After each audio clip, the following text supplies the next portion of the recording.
Live from the Beaulieu Broadcast Center, you're watching KFDM 6 News tonight at 10 in high definition.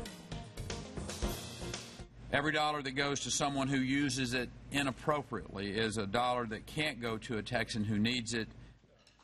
Governor Rick Perry supports a bill that could mean drug tests for those who receive government assistance. Not everyone on board is on board with the proposed reform. Good evening and thanks for joining us. Should people who accept welfare and unemployment benefits undergo drug tests to receive taxpayer money?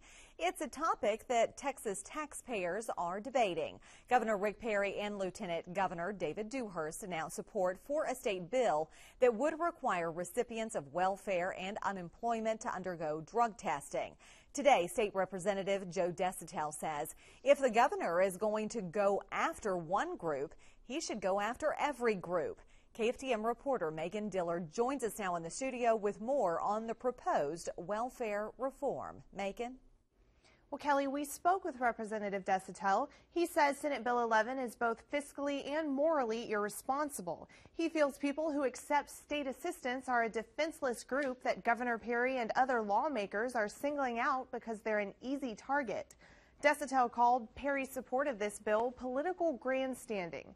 The representative claims there is no evidence to prove people on welfare use drugs any more than anyone else. He also points out there are other groups of people who receive money from the government, like students who earn grant money. He argues, shouldn't they too be tested for drug use? There are all kinds of government assistance programs that people get all the time, but they aren't included in this particular bill. So the question is why, and the reason is its sole purpose is to reach a certain group of people and say, hey, I'm tough on this, you know, this is my stance, and that's unfortunate. Republican Michael Troncalli supports Texas Senate Bill 11. He recognizes there is cost in conducting drug tests, but explains if it will help people become more responsible, then the cost will pay for itself, and the return will be Texans who are more productive. It is certainly appropriate that we test for drug usage among those who are receiving special assistance. Why?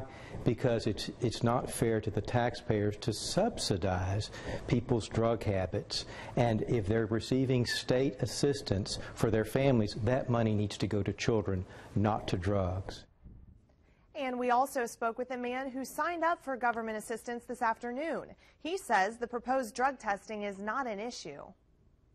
I don't struggle with any addiction, so I have to say that, with that being said, that the Senate Bill 11 doesn't really affect me in either way, so I guess I'm kind of neutral. State lawmakers will discuss Senate Bill 11 during the next legislative session, which starts January 8th. To read viewer comments about this topic and to leave your own, visit our KFDM Facebook page or our website, kfdm.com. Reporting live in the studio, Megan Dillard, 6 News Tonight.